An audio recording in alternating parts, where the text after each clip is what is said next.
அஸ்ஸலாமு அலைக்கும் வரஹ்மத்துல்லாஹி வபரகாத்துஹு.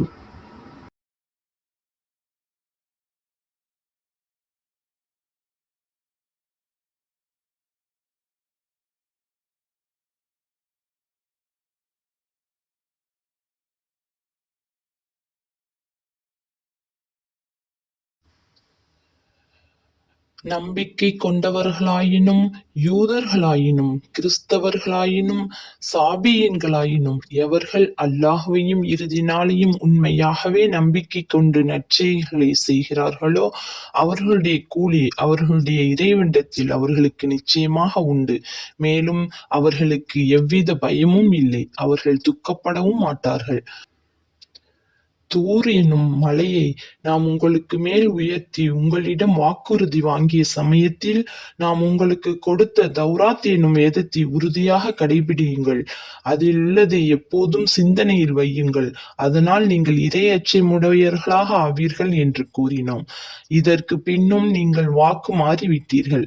ஆனால் உங்கள் மீது அல்லாஹ்வின் அருளும் அவனது அன்பும் இல்லாதிருந்தால் நீங்கள் முற்றிலும் நஷ்டமடைந்தவர்கள் ஆகியிருப்பீர்கள். மேலும் சனிக்கிழமையில் மீன் பிடிக்காதீர்கள் என்ற தடையை உங்கள் எவர்கள் மீறிவிட்டார்கள் என்பதையும் அதற்காக நாம் அவர்களை நோக்கி நீங்கள் சிறுமைப்பட்ட குரங்குகளாகி விடுங்கள் என கூறினோம் என்பதையும் நீங்கள் தெளிவாக அறிந்தே இருக்கிறீர்கள். ஆகவே இதை அக்காலத்தில் அவர்களுக்கு எதிரில் இருந்தவர்களுக்கும் அவர்களுக்கு பிற்காலத்தில் வருபவர்களுக்கும் ஒரு எச்சரிக்கை மிகுந்த படிப்பினையாகவும் இரையச்சமுடையவர்களுக்கு ஒரு உபதேசமாகவும் ஆக்கினோம். தவிர ஒரு மாட்டை நீங்கள் அறுக்கும்படி நிச்சயமாக அல்லாஹ் உங்களுக்கு கட்டளையிடுகிறான் என மூசா தம் சமூகத்தார்களுக்கு கூறியதற்கு அவர்கள், மூசாவே, நீர் எங்களை பரிகாசம் செய்கிறீரா என்றார்கள். அதற்கு, நான் பரிகாசம் செய்யும் அறிவினர்கள் ஆவதை விட்டும் அல்லாஹ்விடத்தில் பாதுகாப்பு தேடுகிறேன் என்றார்.